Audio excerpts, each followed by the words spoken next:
In the jungle of Zanzida, three families stood out for their deep bond and long-standing friendship. Mr. Purina the Cat, Missiah the Mouse, and Gaggi the Rabbit had been friends for generations, sharing meals, adventures, and even summer picnics. Their families were inseparable, looking out for one another no matter the situation. One day, the raven, known as the jungle's weather forecaster, announced a dire warning. A massive storm was on its way. Most animals dismissed the news, but Gaggi the Rabbit took it seriously. He knew of a hidden refuge. There's a cave nestled between the rocks of Kalima. It's above the flood level and the winds can't penetrate it. No storm can shake those rocks. We must pack some food and head there before it's too late. Trusting their friend's wisdom, Mr. Purina and Missiah quickly informed their families. Together they gathered provisions and set off for the cave. As predicted, the storm arrived with a vengeance.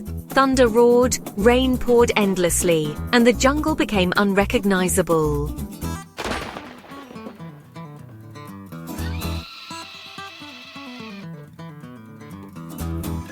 For days they stayed in the cave, sharing stories and strengthening their bond. Gaggi's quick thinking had saved them all. We owe you our lives. Many families were not as fortunate. You saved us from the storm. When the skies cleared, they returned to their ruined jungle homes, grateful for their survival and the strength of their friendship. Months later, Gaggi found himself in a difficult situation. His wife was about to give birth, and he needed help watching over his disabled son while he took her to the midwife. My dear friend, my wife is in labor, and I must take her to the midwife. Could you watch my son for a few hours? He's well behaved, and it's just until I return. I'm sorry, Gaggi. I'm exhausted and need to rest. Please, Mr. Purina.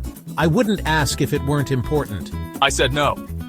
Hurt and disappointed, Gaggi turned to leave when he crossed paths with Missiah the Mouse. Desperate, he explained his situation again. Of course, Gaggi. What are friends for? Leave your son with me and go take care of your wife. Relieved, Gaggi thanked Missiah and hurried to the midwife with his wife. Later that day, the jungle celebrated the arrival of three healthy, adorable baby rabbits. Not long after, misfortune struck Mr. Purina. He was accused of stealing food from a tiger family and brought before the governor of the jungle. The tigers demanded severe punishment, but the governor allowed Mr. Purina a chance to prove his good character by finding someone to testify on his behalf. Gaggi, I know I've let you down before, but please, you're my last hope. Can you testify for me?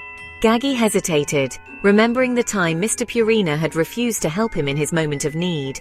But after a long pause, he agreed. I have known Mr. Purina for many seasons. He is not a thief. Moved by Gaggi's sincerity, the governor pardoned Mr. Purina. Outside the court, an emotional Mr. Purina hugged Gaggi tightly. You saved me, Gaggi. I don't deserve your kindness. Remember this, one good turn deserves another. Friendship isn't just about words, it's about actions. I hope you've learned that now. Mr. Purina nodded, wiping away tears. I'm so sorry, Gaggi. I'll never take our friendship for granted again. Missiah joined them, and the three friends shared a moment of joy and reconciliation. Together they returned to their homes, their bond stronger than ever.